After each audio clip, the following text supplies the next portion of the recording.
Video में बात महायुद्ध के प्रभाव की, के परिणाम की, के इफेक्ट की। दरअसल जिस तरह वेस्ट एशिया में इजराइल, अमेरिका और ईरान के बीच युद्ध छिड़ा हुआ है, उसने कई सारे देशों में तबाही ला दी है। तबाही ऐसी कि अब देश में स्मार्ट लॉकडाउन लगाने का फैसला लिया गया है। हम आपको बताएंगे विस्तार से। नमस्कार, आप देख रहे हैं न्यूज़ 18 का डिजिटल प्लेटफॉर्म। मैं हूं आपके साथ श्रुति श्रीवास्तव। पहले से गरीबी की हालात से जूझ रहा, पहले से ही रुपयों की, पैसों की कमी से जूझ रहा और पहले से ही अपने शिप को स्ट्रेट ऑफ हॉर्मुज से गुजारने के लिए ईरान के सामने मिन्नतें करता रहा, लेकिन फिर भी उसका जहाज वहाँ से नहीं गुजरा। आपको समझ में आ गया होगा, हम बात कर रहे हैं पाकिस्तान की, क्योंकि पाकिस्तान में तेल संकट के कारण सरकार हर शनिवार और रविवार को लॉकडाउन लागू करने का फैसला किया है। इससे जुड़ा प्रस्ताव सामने आया है। 4 से 5 अप्रैल 2026 से लागू इस फैसले में बाजार, फैक्ट्रियां, सड़कें सब बंद रहेंगे, लेकिन जो ज़रूरी सेवाएं हैं जैसे कि अस्पताल, वो चालू रहेंगी। विस्तार से चलिए हम आपको बताएंगे कि आखिरकार सरकार को ये फैसला क्यों लेना पड़ा। दरअसल पाकिस्तान में बढ़ते तेल संकट को देखते हुए सरकार 2 दिन का स्मार्ट लॉकडाउन लगाने का फैसला किया है। लॉकडाउन से जुड़ा प्रस्ताव सामने आया और इसके मुताबिक प्रधानमंत्री के निर्देश पर अब हर हफ्ते शनिवार और रविवार को पूरे देश में पूरी तरह से लॉकडाउन रहेगा। यह नियम 4 और 5 अप्रैल 2026 से लागू होगा। लॉकडाउन हर शनिवार रात 12:01 से शुरू होगा और रविवार रात 11:59 पर ख़त्म होगा, यानी कि वहाँ तक जारी रहेगा।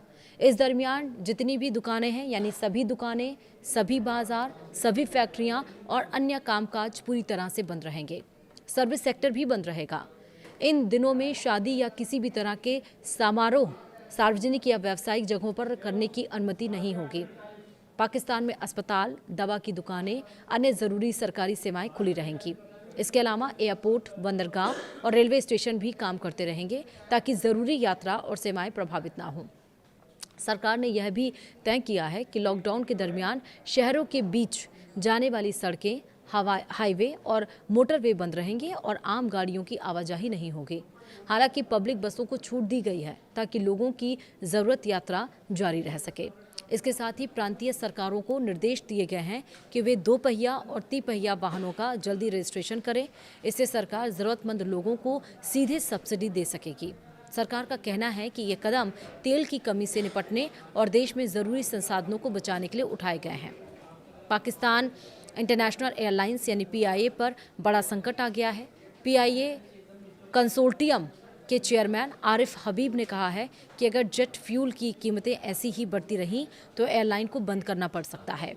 हाल के दिनों में जेट फ्यूल यानी कि JP1 की कीमत बहुत तेज़ी से बढ़ी है।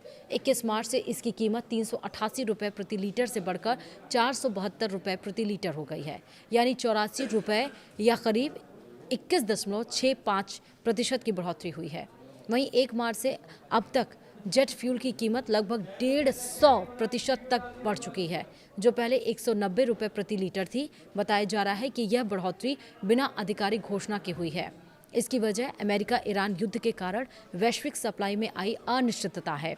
इससे PIA के खर्च बहुत बढ़ गए हैं और एयरलाइन का चलना मुश्किल हो सकता है। इसके पहले आपने देखा था जब ईरान, इजराइल और अमेरिका की जंग शुरू हुई थी, उसके 1 हफ्ते के बाद ही पाकिस्तान के साथ साथ चाहे मालदीव्स हो, श्रीलंका हो, बहुत सारे ऐसे देश हैं जो पूरी तरीके से कहीं ना कहीं डिपेंडेंट हैं इन देशों पर, यानी कि ईरान के ऊपर, जहां पर तेल और गैस की सप्लाई स्ट्रेट ऑफ हॉर्मुज से होती है।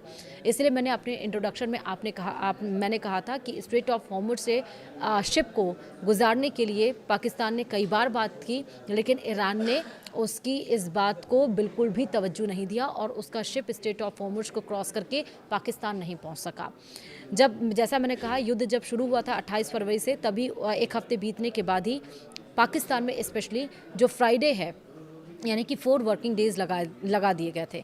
फ्राइडे को वर्क फ्रॉम होम दे दिया गया था, चाहे वो गवर्नमेंट ऑफिसर्स हों, चाहे वो प्राइवेट ऑफिसर्स हों, यानी कि सिर्फ 4 दिन ही लोग ऑफिस जा रहे थे। बाकी फ्राइडे, सैटरडे और संडे ये लोग वर्क फ्रॉम होम कर रहे थे। लेकिन अब क्योंकि युद्ध की स्थिति अब क्या होगी उसका पता तो है नहीं।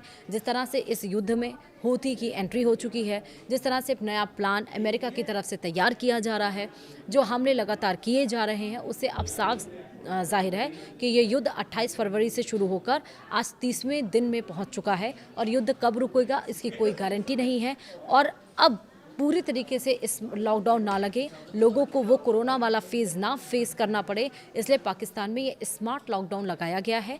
ज़रूरी सेवाओं को खोला गया है। Bus station, airport, railway station ये सब खुले रहेंगे ताकि यात्रियों को अगर इमरजेंसी में आना जाना पड़े तो उनको परेशानी ना हो। लेकिन ऑफिसर्स हुए, चाहे गवर्नमेंट ऑफिस हुए, चाहे प्राइवेट ऑफिस हुए, चाहे शादियाँ हुई, होटल, रेस्टोरेंट, बाज़ार, फैक्ट्रियाँ, ये सब बंद कर दिए गए हैं। यानी कि इन पर काम करने वाले लोग अब घर में बैठेंगे जब फ्राइडे और सैटरडे, नहीं सॉरी माफ़ करिएगा, सैटरडे और संडे, क्योंकि स्मार्ट लॉकडाउन लगाया गया है 2 दिन का। जो 2 पहिया वाहन है, जो 3 पहिया वाहन है, उसको रजिस्ट्रेशन कराना होगा और सड़कों पर घूमने वाले जो वाहन है उनकी रफ्तार भी अब पाकिस्तान में 2 दिन के लिए थमी है।